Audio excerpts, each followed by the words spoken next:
Assalamualaikum warahmatullahi wabarakatuh. Alhamdulillahilladzi fardal jihada ma'al muslimun wa ja'alahu manatu izzihim wa rif'ihim. Ashhadu an la ilaha illallah wahdahu la syarikalah.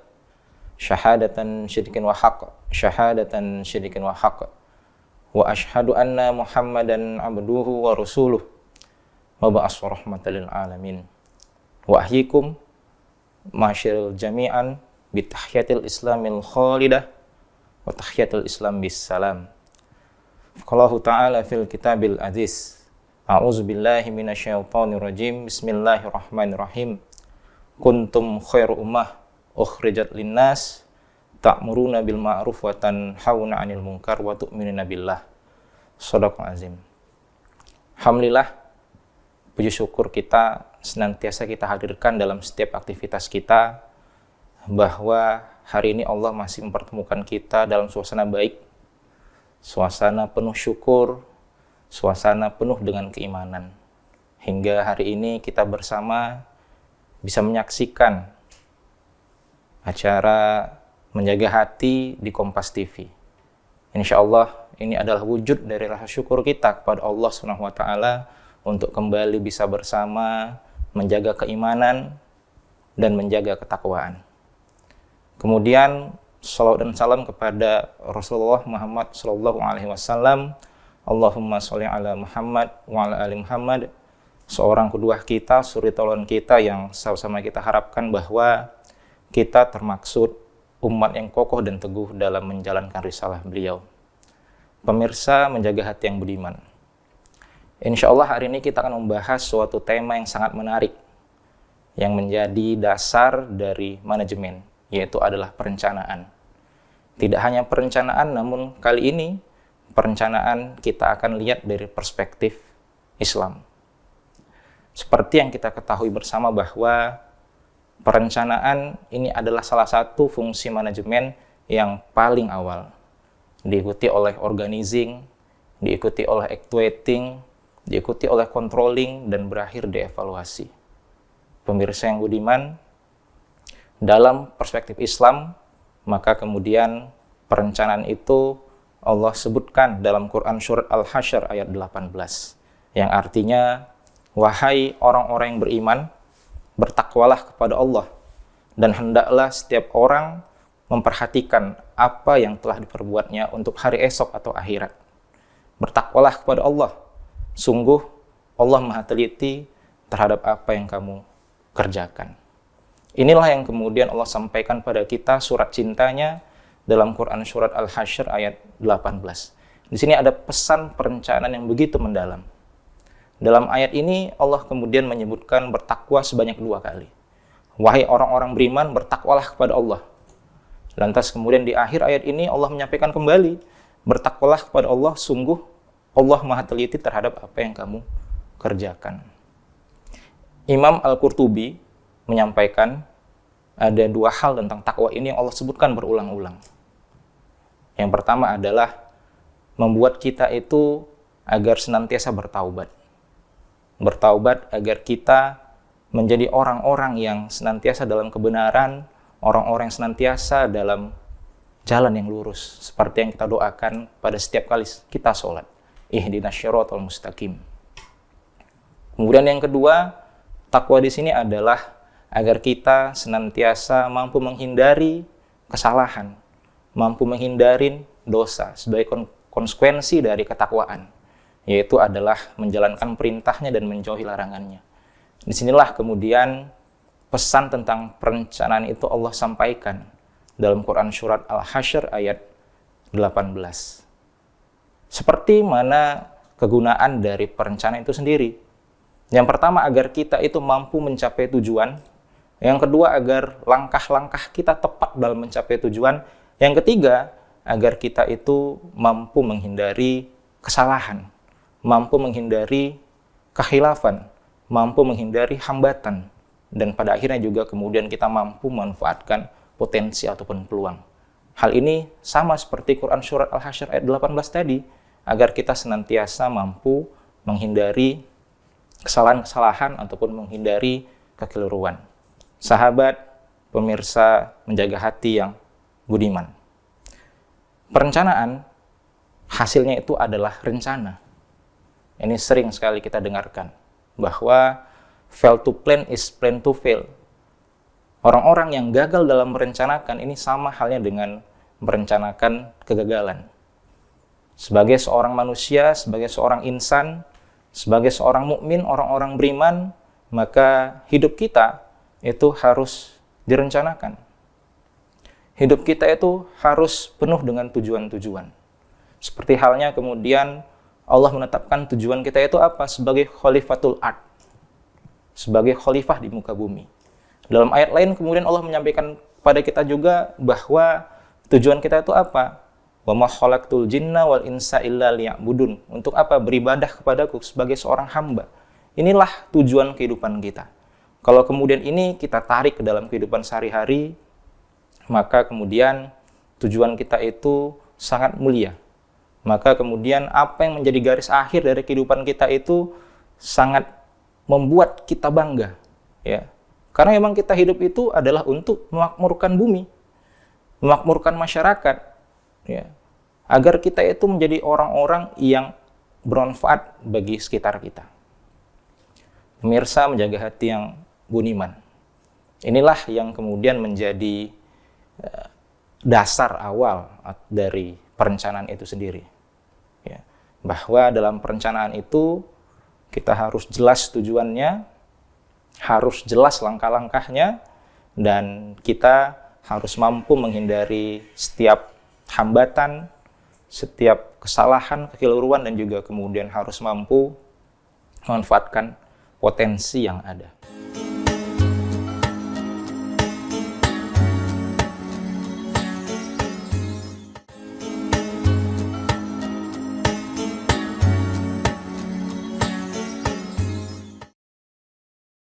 Assalamualaikum warahmatullahi wabarakatuh. Pemirsa menjaga hati yang budiman. Kita saat ini akan membahas tentang unsur-unsur manajemen. Yang pertama ada tujuan, yang kedua ada program, dan yang ketiga ada evaluasi. Dalam hal tujuan, Allah memberikan pada kita rambu-rambu yang jelas tentang tujuan kita hidup. Dalam Quran surat Al-Baqarah ayat 30, Allah menyampaikan dengan sangat jelas bahwa inna ja'ilum fil ardi khalifah. Bahwa Allah itu ingin menjadikan kita manusia sebagai khalifah di muka bumi. Tujuannya apa? Untuk memakmurkan bumi, mensejahterakan umat, memperbaiki keadaan. Tidak hanya itu, Allah juga kemudian memberikan tujuan kita dalam Quran surat Az-Zariyat ayat 56. Bismillahirrahmanirrahim. Wa ma khalaqtul jinna wal insa illa liya'budun. Tidaklah aku menciptakan jin dan manusia kecuali untuk beribadah kepadaku. Pemirsa yang budiman, dari sini maka kita mengetahui bahwa tujuan kita hidup di muka bumi ini ada dua. Yang pertama yaitu sebagai khalifah, yang kedua yaitu sebagai seorang hamba. Tentu dua hal ini punya konsekuensi logis kepada kita semua. Sebagai khalifah maka kita dituntut untuk kemudian punya keterampilan, untuk kemudian punya kemampuan, untuk punya kafaah di bidang kita masing-masing. Ketika kita menjadi seorang pengajar, seorang guru, maka sungguh kita adalah seorang dai sebelum menjadi seorang guru. Ketika kita menjadi seorang jurnalis, maka kita adalah seorang dai sebelum menjadi seorang jurnalis. Dengan begitu, maka kemudian kita akan melaksanakan tugas kita dengan sebaik-baiknya. Dengan begitu, maka tugas kita sebagai khalifah di muka bumi maka akan terlaksana dengan baik. Begitu pula dengan profesi-profesi yang lain. Menjadi presiden, menjadi anggota dewan, menjadi pedagang, ya. Maka semua itu sebenarnya adalah sarana bagi kita untuk kemudian bisa berdakwah, untuk bisa memakmurkan dan memberikan manfaat bagi orang banyak. Karena kata Rasul, khairun nas anfa'uhum linnas. bahwa sebaik-baik manusia itu adalah yang bermanfaat untuk di sekelilingnya. Maka yuk kita sama-sama berjalan, melangkah agar kita itu mencapai tujuan yang pertama ini, yaitu adalah sebagai khalifah di muka bumi ini. Jangan buat kehancuran, jangan buat kerugian, jangan buat kebinasaan. Maka insya Allah, Allah kemudian akan menjaga dan melindungi kita. Yang kedua, berdasarkan surat Quran Az-Zariyat ayat 56, tujuan kita hidup itu untuk apa yang tadi? Yaitu adalah sebagai hamba di muka bumi. Maka di sini ada pesan ketaatan, ada pesan ketakwaan, ada pesan agar kita melaksanakan perintahnya dan juga menjauhi larangannya. Maka dalam hidup, untuk mencapai tujuan ini, perlu kemudian kita rencanakan target hafalan Quran kita, target tilawah Al-Quran kita, target puasa sunnah kita. Karena sebagai seorang muslim, maka sholat 5 waktu itu sebenarnya adalah suatu keharusan. Maka harus kita buat target-target di atas itu. Kenapa? Karena memang kita sebagai hamba, ya, maka harus melakukan hal-hal yang lebih dibanding biasanya. Seperti yang tadi saya sebutkan, puasa sunnah, membaca Al-Quran, menolong orang lain, berbakti pada orang tua. Ini gimana? Apakah kemudian langkah kita, tujuan kita, program kita, aktivitas kita sudah sampai pada tujuan ketaatan pada Allah? Karena sungguh setiap aktivitas kita itu bisa bernilai ibadah, bisa bernilai ketaatan manakala semua kita sandarkan kepada Allah Subhanahu wa taala. Ini adalah dari sisi tujuan. Jadi, kalau kemudian kita hidup sudah berdasarkan dua tujuan ini, insya Allah hidup kita itu penuh dengan keberkahan. Karena apa yang kita lakukan itu dasarnya adalah keimanan. Yang kedua, pemirsa yang budiman, unsur dari manajemen itu adalah program. Ini kemudian Allah sampaikan dalam Quran surat Al-Isra ayat 36. Yang artinya, janganlah kamu melakukan sesuatu yang kamu tidak punya pengetahuan tentangnya. Sungguh penglihatan, pendengaran, dan hati nurani itu akan dimintai pertanggungjawabannya. Pemirsa menjaga hati yang budiman. Di sini kemudian Allah menyampaikan dengan sangat lugas bahwa jangan sampai kita melakukan sesuatu itu tanpa punya pengetahuan tentangnya. Maka ini menegaskan bahwasanya program-program kita harus jelas. Aktivitas kita harus jelas. Sikap-sikap kita harus jelas terhadap menghadapi kondisi kehidupan ini. Jangan sampai kemudian kita melaksanakan sesuatu namun kita tidak punya dasar. Ya, melaksanakan sesuatu namun kita tidak punya landasan, tidak punya arah ataupun tujuan yang jelas. Bahkan dalam suatu perjalanan saja, dari Medan kita harus kemudian punya tujuan yang jelas, mau kemana. Apalagi dalam menjalani suatu kehidupan, maka harus jelas. Inilah yang kemudian Allah sebutkan dalam Quran surat Al-Isra tadi ayat 36. Bahwa jangan sampai kita melaksanakan sesuatu namun kita nggak punya pengetahuan tentangnya. Dengan adanya perencanaan, maka insya Allah program-program kita jelas, aktivitas kita jelas. Dan dengan demikian maka kita akan sampai dengan tujuan dengan selamat dan penuh dengan berkah. Demikian, kita akan nantikan segmen selanjutnya. Assalamualaikum warahmatullahi wabarakatuh.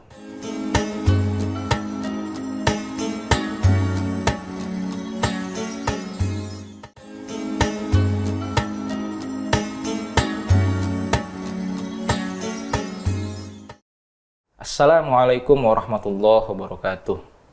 Pada segmen sebelumnya, kita telah membahas tentang dua unsur manajemen atau dua unsur perencanaan. Yang pertama ada tujuan, yang kedua ada program, dan sekarang kita sampai pada unsur manajemen yang ketiga, yaitu adalah evaluasi. Evaluasi ini menjadi unsur yang sangat penting dalam suatu perencanaan. Dengan adanya evaluasi, maka kemudian kita akan melihat apa yang dahulu kita kerjakan dan melihat bagaimana capaian-capaiannya. Dengan adanya evaluasi, maka kita akan menilai apa yang menjadi kekurangan di masa lalu untuk menghindari kegiatan-kegiatan kita di masa yang akan datang. Evaluasi dalam perspektif Islam, ini kita ambil dalam hadis riwayat Hakim yang sering kita dengar bahkan dalam sebuah lagu. Ingat 5 perkara sebelum 5 perkara, sehat sebelum sakit. Inilah yang kemudian sering kita ulangi. Ada sehat sebelum sakit, muda sebelum tua, lapang sebelum sempit, kaya sebelum miskin, hidup sebelum mati. Inilah dia, pemirsa, menjaga hati yang budiman, yang kita jadikan landasan sebagai pentingnya evaluasi dari dalam diri kita. Bahwa jangan sampai kita menjadi orang-orang yang menyesal manakala kita telah mendapati diri kita sudah tua renta, tidak bisa berbuat apapun. Manakala kita menyesal ketika kita mendapati diri kita sudah sakit, namun tidak bisa berbuat apapun. Itu juga kemudian manakala kita telah mendapati diri kita sempit kondisinya, mendapati diri kita sudah mulai miskin, sementara kemarin kita tidak membuat apapun. Pemirsa, menjaga hati yang budiman, inilah penting evaluasi. Bahwa jangan sampai penyesalan itu datang ya di akhir saat kita sudah mulai tua, saat kita sudah mulai sakit, saat kita sudah mulai sempit, dan saat kita sudah mulai miskin. Apalagi ketika kita sudah mati, maka kita tidak bisa berbuat apapun. Penyesalan ini adalah akhir dari perencanaan yang gagal. Penyesalan ini adalah akhir dari suatu kegiatan aktivitas yang tanpa program. Maka disinilah kemudian Rasulullah berpesan pada kita semua, pentingnya evaluasi ini agar kita senantiasa berada dalam rel kebenaran, senantiasa berada dalam rel kebaikan. Saat kita sehat, maka optimalkan aktivitas kita. Berbuat kebaikan terus-menerus, membantu orang lain.